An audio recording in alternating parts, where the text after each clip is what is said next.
Le Bitcoin et l'or digital. Salut Sayas, du coup aujourd'hui on se retrouve tous les deux pour que je te parle du Bitcoin et de son nouveau nom qu'on pourra certainement appeler l'or digital. En fait on peut dire que c'est l'or digital depuis qu'on a vu depuis le début d'année 2020 que avec ce qui s'est malheureusement passé, avec les fluctuations des marchés, que le Bitcoin a réagi en tant que valeur refuge comme l'or. En sachant en fait que de base, le Bitcoin a été créé en ayant une limite de Bitcoin atteinte, c'est-à-dire 21 millions. Il ne pourra y avoir pas plus de 21 millions de Bitcoin en circulation sur le marché. Et c'est ce qui fera, en fait, et c'est ce qui fait au fur et à mesure, on n'en est pas encore aux 21 millions, mais c'est ce qui fait que le Bitcoin du coup devient de plus en plus rare. Avec la vidéo du halving, je te la mets juste ici si tu ne l'as pas vue. Avec la vidéo du halving en fait, où chaque halving en fait divise par deux le nombre de créations de Bitcoin qu'il y a du coup chaque heure, chaque journée. En fait à chaque bloc qui est résolu du coup toutes les 10 minutes à peu près. En sachant que l'or en fait est un minerai qui est rare et qui est difficile à extraire, le Bitcoin en fait a la même psychologie en fait d'avoir été au début assez facile à extraire comme avec l'or au début quand il y a eu la ruée vers l'or il y a des siècles. Et le Bitcoin en fait a la même psychologie, la même façon en fait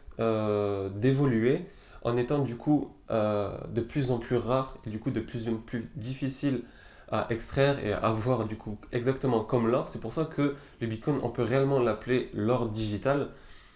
et en sachant que vu qu'il est de plus en plus difficile à avoir et que la demande, elle, accroît aussi, on peut réellement l'appeler l'or digital parce qu'en fait, c'est sa rareté, en fait, c'est le fait qu'un jour, il y aura un nombre de bitcoins limité qui fait que ça peut être une valeur sûre en sachant que la demande accroît et l'offre, du coup,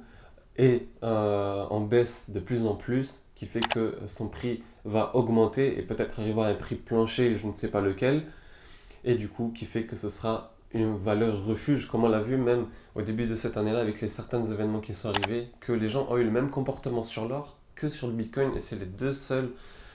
grosses valeurs qui ont eu cet effet-là. En fait, toutes les avancées technologiques plus l'accélération du développement du Bitcoin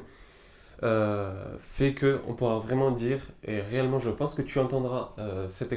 expression d'or digital à partir du halving de mai 2020, et tu verras que grâce à l'accélération en fait, des technologies et l'accélération du développement du Bitcoin et toutes les autres crypto-monnaies qui suivent, vu que le Bitcoin est la crypto-monnaie mère, et vu qu'elle est de plus en plus acceptée, que ce soit dans les systèmes financiers pour payer, etc., de plus en plus acceptée par les États, et donc du coup de plus en plus intégrée dans leur système,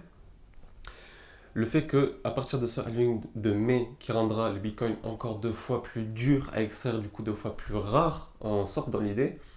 va réellement faire que ce sera une réelle opportunité et une réelle, je pense, valeur refuge en tant que monnaie digitale. Du coup, dis-moi en commentaire ce que tu en penses de ce petit surnom qu'on pourrait donner au Bitcoin en tant que or digital. Ce que tu en penses, si tu penses réellement que ça peut être une vraie valeur refuge, ou si tu penses que ce n'est pas du tout une valeur refuge, comme on a pu le voir, que pas mal de gens ont acheté du Bitcoin